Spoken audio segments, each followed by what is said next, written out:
Hello, good morning, जोहार। मैं राजू और आप देख रहे हैं 24 झारखंड न्यूज। चलिए जानते हैं झारखंड की आज की 25 मुख्य बड़ी खबरों को। 14 अक्टूबर को होगी झारखंड कैबिनेट की बैठक। 14 अक्टूबर को झारखंड कैबिनेट की बैठक होगी। बैठक प्रोजेक्ट भवन में दिन के 12 बजे से होगी। बैठक में कई अहम प्रस्तावों पर मोहर लगेगी। मंत्रिमंडल सचिवालय एवं निगरानी विभाग समन्वय की तरफ से कहा गया कि मंत्रिपरिषद की बैठक सोमवार दिनांक 14 अक्टूबर को मध्याह्न 12 बजे से झारखंड मंत्रालय प्रोजेक्ट भवन स्थित मंत्रिपरिषद कक्ष में होगी। बता दें कि इससे पहले 8 अक्टूबर को कैबिनेट की बैठक हुई थी, जिसमें 81 प्रस्तावों पर मोहर लगी है। यह बैठक काफ़ी देर तक चली थी। गढ़वा में प्रतिमा विसर्जन के दौरान हुआ विवाद। विसर्जन जुलूस को लेकर भिड़े दो समुदाय के लोग। गढ़वा थाना क्षेत्र के लखन गांव में दुर्गा पूजा के बाद प्रतिमा विसर्जन के दौरान एक विशेष समुदाय द्वारा प्रतिमा रोकने से विवाद उत्पन्न हो गया। प्रशासन के प्रयासों के बावजूद शाम 4 बजे से 8 बजे तक प्रतिमा वहीं खड़ी रखी गई जहां उसे रोका गया था। प्रशासन ने सुरक्षा के कड़े इंतजाम किए हैं, फिर भी घटनास्थल पर दोनों पक्षों के हजारों लोग जमा हुए। एक पक्ष प्रतिमा को एक खास रास्ते से ले जाने पर अड़ा हुआ है, जबकि दूसरा पक्ष किसी भी हालत में उस रास्ते से प्रतिमा को जाने नहीं देना चाहता है, जिससे स्थिति तनावपूर्ण बनी हुई है। सूचना मिलते हैं गढ़वा के अनुमंडल पदाधिकारी और एसडीपीओ मौके पर पहुंचे और दोनों पक्षों को समझाने का प्रयास कर रहे हैं, लेकिन कोई भी पक्ष प्रशासन की बात मानने को तैयार नहीं। एक पक्ष का कहना है कि रास्ता सार्वजनिक है, इसलिए प्रतिमा को रोकना गलत है, जबकि दूसरे पक्ष का कहना है कि वह प्रतिमा को उस रास्ते से नहीं गुजरने देंगे। वहीं घटना को लेकर पुलिस अधीक्षक दीपक कुमार पांडे ने कहा कि रूट चेंज को लेकर दो समुदाय के बीच विवाद उत्पन्न हुआ है। प्रशासन ने घटनास्थल पर मजिस्ट्रेट की नियुक्ति कर दी है। भारी संख्या में सुरक्षा बल तैनात कर दिए गए हैं। इधर इस मामले को लेकर तिलदाग गांव के कई प्रतिमा भी लोग विसर्जन नहीं कर पाए हैं। लोगों का कहना है कि जब तक लखना गांव में हुई विवाद का हल नहीं होता, तब तक अपनी प्रतिमा को विसर्जन नहीं करेंगे। हेमंत सोरेन ने बटन दबाया और धो धोकर जला 70 फीट का रावण।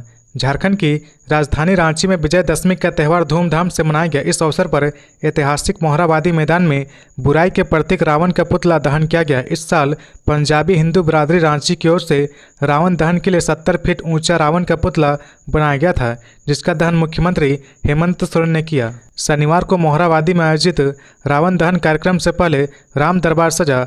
मुख्य अतिथि झारखंड के मुख्यमंत्री हेमंत सोरेन ने भगवान श्री राम, माता जानकी, सीता, लक्ष्मण और हनुमान को तिलक लगाने के बाद उनकी आरती उतारी। मुख्यमंत्री के बाद केंद्रीय रक्षा राज्य मंत्री संजय सेठ, रांची के विधायक सीपी सिंह ने भी राम दरबार की आरती उतारी। इसके बाद मुख्यमंत्री को पगड़ी पहनाकर, चुनरी ओढ़ाकर मोमेंटो यानी स्मृति चिन्ह देकर उनका स्वागत किया गया। संजय सेठ, सीपी सिंह का भी पंजाबी हिंदू बिरादरी की ओर से स्वागत किया गया। स्वागत समारोह के बाद रामलीला का संक्षिप्त मंचन किया गया, जिसमें रावण वध की झांकी दिखाई गई। इससे पहले मुख्यमंत्री हेमंत सोरेन ने रांची और झारखंड के सभी लोगों को दशहरा की शुभकामनाएं दी। उन्होंने कहा कि रावण दहन से राज्य और देश को ऐतिहासिक मोहराबादी मैदान से एक संदेश जाएगा। उन्होंने कहा कि रावण दहन बुराई पर अच्छाई की जीत का प्रतीक है। हेमंत सोरेन ने यह भी कहा कि भगवान श्री राम ने एक संदेश दिया था, आज भी वह संदेश ब्राह्मण में गूंज रहा है। हमें रावण दहन के अवसर पर इस बात का संकल्प लेना होगा कि हम भगवान श्री राम के आदर्शों का पालन करें। फैक्ट्री का बॉयलर फटने से हादसा, पिता की जलकर मौत, पुत्र गंभीर। सरायकेला खरसावां जिले में आदित्यपुर औद्योगिक क्षेत्र अंतर्गत 7 फेज स्थित ताला इंटरप्राइजेज नामक कंपनी में हादसा हुआ है। फैक्ट्री का बॉयलर ब्लास्ट होने से एक व्यक्ति की मौत हो गई। वहीं इस हादसे में वहीं पर काम कर रहा एक अन्य व्यक्ति गंभीर रूप से झुलस गया, जिससे इलाज के लिए अस्पताल में भर्ती करवाया गया है, जहां उसकी स्थिति गंभीर बनी हुई है। मृतक की पहचान मदन प्रसाद निवासी भाटिया बस्ती के रूप में की गई है और जख्मी शुभम प्रसाद मदन का पुत्र है। कंपनी प्रबंधन और परिजनों से प्राप्त जानकारी के अनुसार शनिवार रात करीब 7 बजे में अचानक कंपनी में आग लग गई। ये आग बॉयलर ब्लास्ट होने से लगी थी। इस हादसे के समय पिता और पुत्र यहां पर एक साथ काम कर रहे थे। फैक्ट्री में आग लगने के कारण पिता बुरी तरह से आग की चपेट में आने से पूरी तरह जल गए, जबकि पुत्र शुभम प्रसाद गंभीर रूप से झुलस गए। वहां से घायल को फौरन अस्पताल ले जाया गया। इस हादसे की जानकारी मिलने के बाद मौके पर आदित्यपुर थाना पुलिस पहुंची और जांच शुरू कर दी है। थाना प्रभारी राजीव कुमार सिंह ने इस हादसे और उससे मारे गए शख्स की पुष्टि करते हुए बताया कि यह कंपनी 2 महीने पूर्व शुरू हुई है। यहां सीमेंट के प्लास्टिक के बोरे को गलाकर रॉ मटेरियल बनाया जाता है। स्थानीय लोगों की सूचना अग्निशमन टीम पहुंचकर आग बुझा दिया। यह कंपनी किराए पर चलाई जा रही थी। अरुण सिंह नामक व्यक्ति से यह कंपनी किराए पर लेकर चलाई जा रही थी। खबरों में आगे बढ़ने से पहले अगर अभी तक आपने इस चैनल को सब्सक्राइब नहीं किया तो प्लीज़ सब्सक्राइब कर ले, जिससे झारखंड की हर छोटी सी बड़ी खबर की अपडेट आप तक पहुंचता रहे। खत्म नहीं हो रहा जेएसएससी सीजीएल अभ्यर्थी का सत्याग्रह, अब बड़े आंदोलन की तैयारी में। इस तारीख को रांची में महाधरना। जेएसएससी सीजीएल परीक्षा गड़बड़ी मामले की जांच रिपोर्ट भले ही तैयार कर ली गई हो, लेकिन अभी भी अभ्यर्थियों का सत्याग्रह खत्म नहीं हुआ है। बीते कई दिनों से परीक्षा रद्द करने को लेकर मोहरावादी के बापू वाटिका के समकक्ष अभ्यर्थी के एकजुट का प्रदर्शन अब भी जारी है। उनका कहना है कि जब तक परीक्षा रद्द कर नए सिरे से परीक्षा फिर से आयोजित करने की घोषणा नहीं हो जाती है, तब तक उनका प्रदर्शन जारी रहेगा। अब छात्रों ने बड़ा आंदोलन करने का ऐलान कर दिया है। 14 अक्टूबर को राज्य भर के सभी अभ्यर्थी रांची आयोग और बापू वाटिका के समकक्ष महाधरना देंगे। गुरुवार को हुए प्रेस वार्ता में छात्र नेता इमाम शफी ने ये बातें कही। गौरतलब है कि अभ्यर्थी परीक्षा में गड़बड़ी होने की बात कहकर लगातार आंदोलनरत है। कुछ दिनों पहले अभ्यर्थियों ने जेएसएससी दफ्तर का घेराव किया था। अब आयोग ने घोषणा की थी कि जब तक जांच पूरी नहीं की जाएगी तब तक रिजल्ट प्रकाशित नहीं किया जाएगा। अभ्यर्थियों ने जेएसएससी सीजीएल परीक्षा रद्द करने को लेकर हाईकोर्ट में भी पीआईएल दायर किया है। याचिका दायर करने वाले अभ्यर्थी ने मांग की है कि मामले में सीबीआई जांच कराने का अनुरोध किया है। उनका कहना है कि परीक्षा में बड़े पैमाने पर धांधली हुई है और उनके पास इसके पुख्ता सबूत है। राज्य सरकार द्वारा आयोजित परीक्षा में कई गड़बड़ियां सामने आई है, जिससे अभ्यर्थी के भविष्य पर खतरा मंडरा रहा। बता दें कि परीक्षा का आयोजन 21 और 22 सितंबर को 823 परीक्षा केंद्रों पर संपन्न हुआ था, जिसमें तकरीबन 3 लाख लोगों ने हिस्सा लिया था। गांडे प्रत्याशी पर नेताओं के सवाल, 5 ने भरा फॉर्म तो छठा कहां से आया, अध्यक्ष को भेजा विरोध पत्र। झारखंड लोकतांत्रिक क्रांतिकारी मोर्चा द्वारा विधानसभा चुनाव को लेकर पार्टी के प्रत्याशी की घोषणा की जा रही है। पार्टी के केंद्रीय अध्यक्ष जयराम महतो द्वारा अभी तक 20 प्रत्याशी के नाम की घोषणा की गई है। पार्टी के द्वारा 3 दिन पहले ही प्रत्याशियों की सूची जारी कर दी गई है। इस सूची में गांडे के अकील अख्तर को प्रत्याशी बनाया गया है। अब इस घोषणा के बाद पार्टी में विरोध के स्वर उठने लगे हैं। पार्टी के नेता मीडिया के सामने आ रहे और अपना विरोध दर्ज कर रहे। गांडे विधानसभा सीट के टिकट के प्रबल दावेदार राजेश यादव ने बातचीत में अपना विरोध जताया है। राजेश यादव ने विधानसभा सीट के लिए उम्मीदवारी चयन की प्रक्रिया पर सवाल उठाया है। इनका कहना है कि जब गांडे विधानसभा सीट के लिए 5 लोगों ने अपना नामांकन फॉर्म भरते हुए पार्टी कार्यालय में जमा किया था, तो आखिर छठा दावेदार कहां से आ गया। राजेश का कहना है कि जिस अकील अख्तर को पार्टी ने टिकट दिया है, वह अकील अख्तर गांडे विधानसभा तो छोड़ दीजिए, गिरिडीह जिले से भी नहीं आता है। बातचीत में राजेश यादव ने कहा कि उन्होंने अपनी आपत्ति और सुझाव लिखित तरीके से पार्टी के केंद्रीय अध्यक्ष जयराम महतो को भेज दिया है। उन्हें उम्मीद है कि उनकी बातों को सुना जाएगा। दुमका में हादसा, मिट्टी में दबकर 2 बच्चे की मौत। देवघर वासुकीनाथ एनएच में बहुत ही दुखद घटना विजयदशमी के दिन हुई है। एक तरफ मां की पूजा में सभी व्यस्त रहे, दूसरी तरफ कहीं न कहीं किसी न किसी गलती के कारण 2 मासूम बच्चे अकाल काल के गाल में समा गए। इस घटना से पूजा पाठ के दिन इलाके में मातम पसर गया। परिजन और प्रत्यक्षदर्शियों से मिली जानकारी के अनुसार वासुकीनाथ देवघर मुख्य मार्ग पर निर्माणाधीन एनएच पर जोगिया मोड़ के पास मिट्टी का एक बड़ा ढेर पड़ा है।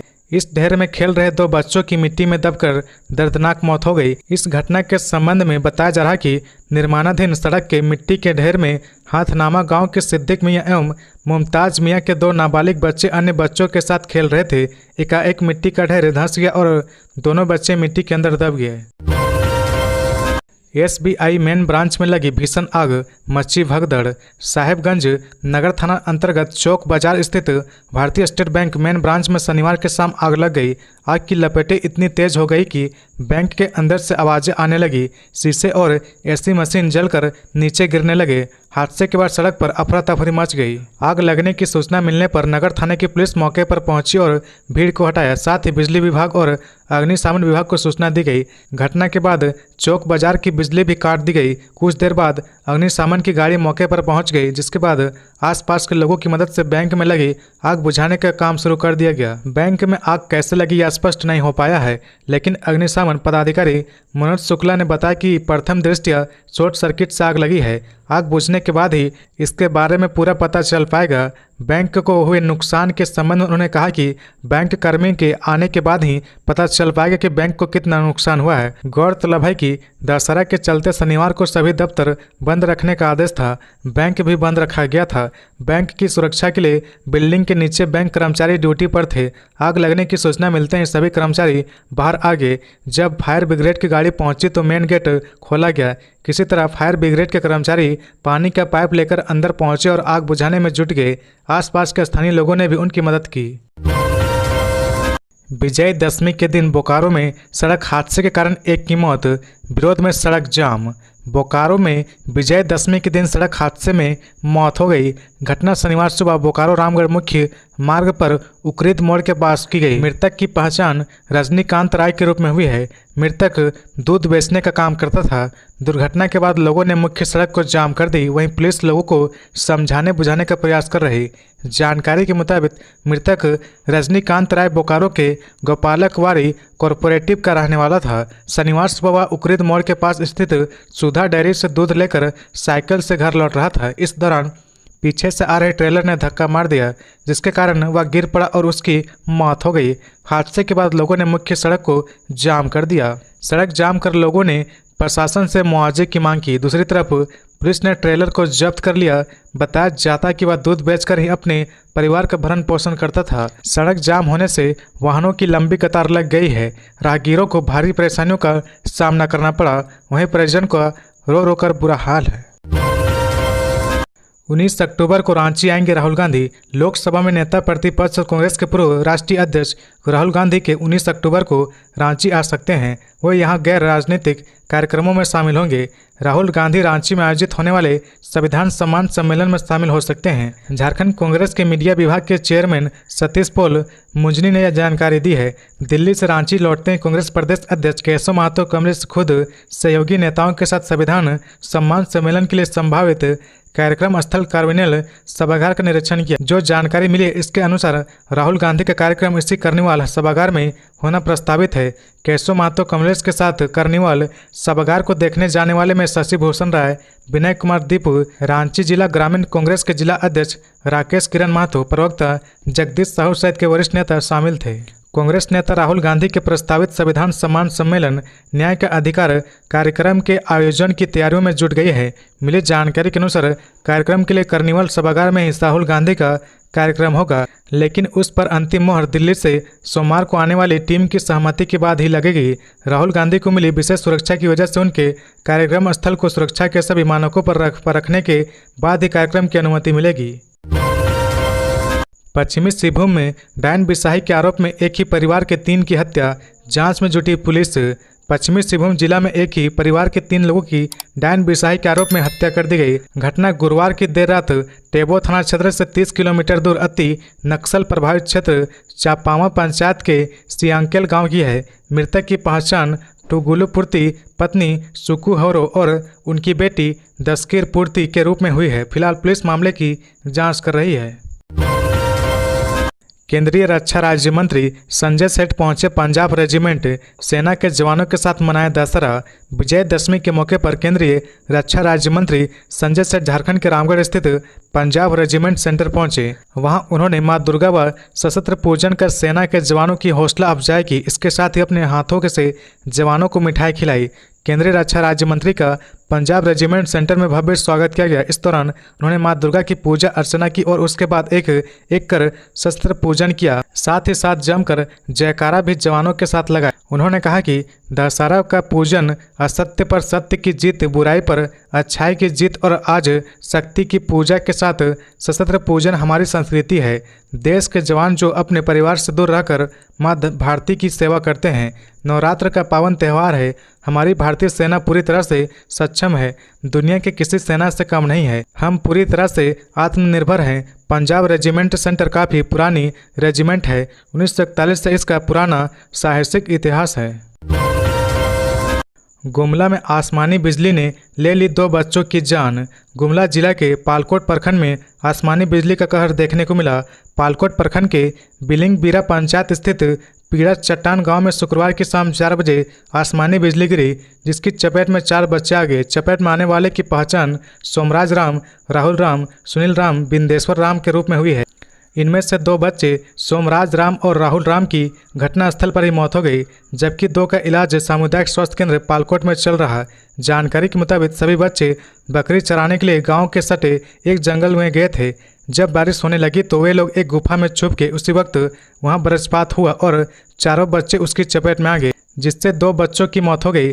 घटना के बाद बच्चों को गांव लाया गया और सभी के शरीर पर गोबर का लेप लगा दिया गया ताकि वज्रपात का असर कम हो सके। चूंकि गांव की दूरी पालकोट प्रखंड से अधिक है और साथ ही साथ यह उग्रवाद प्रभावित क्षेत्र है, जिस कारण गांव में रास्ता समेत कई अन्य समस्याएं अब भी बरकरार है। इसके लिए बच्चों को अस्पताल लाने के लिए गाड़ी की व्यवस्था करने में देर हो गई। जब उन्हें पालकोट के सामुदायिक स्वास्थ्य केंद्र लाया गया तब डॉक्टरों ने 2 बच्चों को मृत घोषित कर दिया, जबकि 2 का इलाज अभी जारी है। घटना के बाद से गाँव में मातम का माहौल है। सुरुंगा में आधी रात को घर में घुसकर अपराधियों ने फोड़े बम, सामने आया वीडियो। धनबाद जिले में अपराधियों ने दुर्गा पूजा के बीच आधी रात को घर में घुसकर तांडव मचाया। बमबाजी की, बम फटने की आवाज़ सुनकर लोग वहां पहुंचे तो अपराधी भाग खड़े हुए। घटना शुक्रवार और शनिवार की दरमियानी रात करीब 12:40 में की। कुछ ही देर बाद अपराधी वहां से भाग गए। बम फूटने की आवाज़ सुनकर काफ़ी संख्या में ग्रामीण जुट गए। फिलहाल पांडव रजक का परिवार सदमे में है। अपराधियों ने क्यों बम फोड़े, इसके कारणों का खुलासा नहीं हो पाया है। पुलिस मामले की जांच में जुट गई है। तेज रफ्तार मोटरसाइकिल पेड़ से टकराई, 2 युवक की मौत। लोहरदगा जिले के कुडू थाना क्षेत्र में सड़क दुर्घटना में 2 युवकों की मौत हो गई। दोनों युवक मोटरसाइकिल पर सवार होकर जा रहे थे। इसी दौरान मोटरसाइकिल अनियंत्रित हो गया, जिसके बाद दुर्घटना में दोनों युवक की मौके पर ही मौत हो गई। घटना से गांव में मातम पसरा हुआ है। सूचना मिलते ही पुलिस मामले की जांच में जुट गई है। घटना कुडू थाना क्षेत्र के ब्लॉक मोड़ के समीप सुंदरूप रोड पर हुई है। स्थानीय लोगों के अनुसार कुडू थाना क्षेत्र के सिंजो गांव निवासी आसिफ अंसारी के पुत्र अशरफ अंसारी और साजिद अंसारी का पुत्र दिलशाद अंसारी एक शादी समारोह में शामिल होने कुडू गए थे, जहां से दोनों मोटरसाइकिल पर सवार होकर सुंदरू गांव की ओर जा रहे थे। इसी दौरान सुंदरू गांव के पास मोटरसाइकिल अनियंत्रित होकर सड़क किनारे पेड़ से टकरा गई, जिससे दोनों की मौके पर ही मौत हो गई।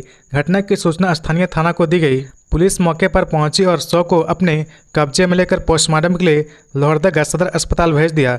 कुडू थाना प्रभारी कुलदीप टोपो का कहना है कि पुलिस मामले की जांच कर रही है। तो ये थी आज की झारखंड की टॉप बड़ी खबरें। इसी तरह झारखंड की हर छोटी सी बड़ी खबर देखने के लिए आप हमारे चैनल 24 झारखंड न्यूज को सब्सक्राइब करके बेल आइकन प्रेस कर ले, जिससे झारखंड की हर छोटी सी बड़ी खबर की अपडेट आप तक पहुंचता रहे। तो आज के लिए बस इतना ही। हमें दीजिए इजाज़त, फिर मिलते हैं नेक्स्ट न्यूज में।